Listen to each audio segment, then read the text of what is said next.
वहे त्वयोन्थन्ति चित्तायः प्रसीद पुनर्वर्णवा। आज भगवान एक दर्जी के दरबार के पास पहुंचे तो आज दर्जी ने जैसे ही देखा कि भगवान आ रहे हैं, चरणों में गिर गया, भगवान का वंदन किया, अनुमोदन किया। देखा तो भगवान के कपड़े बिना नाप के थे। बोला प्रभु यदि आप आदेश करें तो एक सेवा कर दो।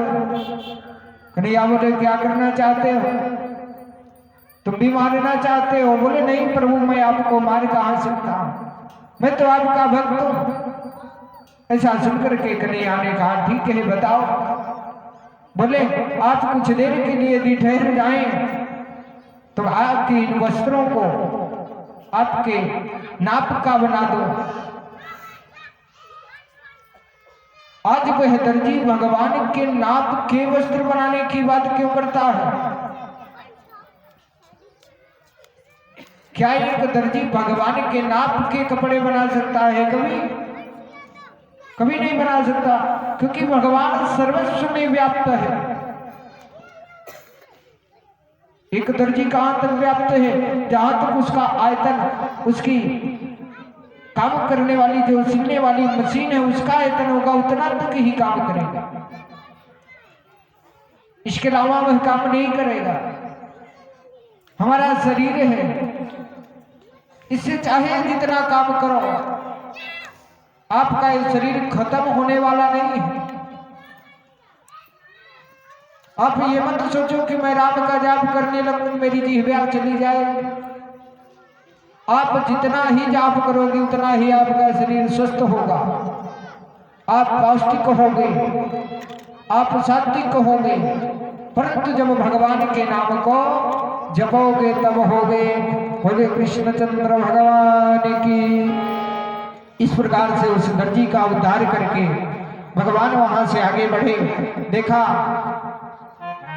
एक बड़ी सुंदर भक्तन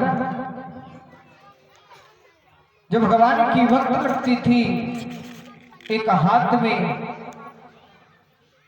कटोरा लिए हुए उस कटोरे में चंदन भरे हुए चली आ रही थी, जिसका शरीर कई जगह से टेढ़ा था। आज जैसे ही प्रभु के पास आई, प्रभु ने रोका, मैया रुको, आप कौन हैं?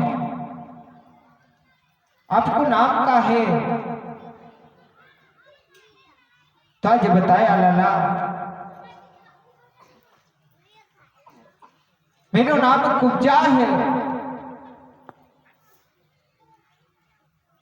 पीछे के जन्मों में हमने कोई ऐसा पाप का कर्म किया है जिसके कारण मुझे ऐसा शरीर प्राप्त हो गया। परंतु आप कौन है? कन्हैया ने बताया मेरा नाम कृष्ण है,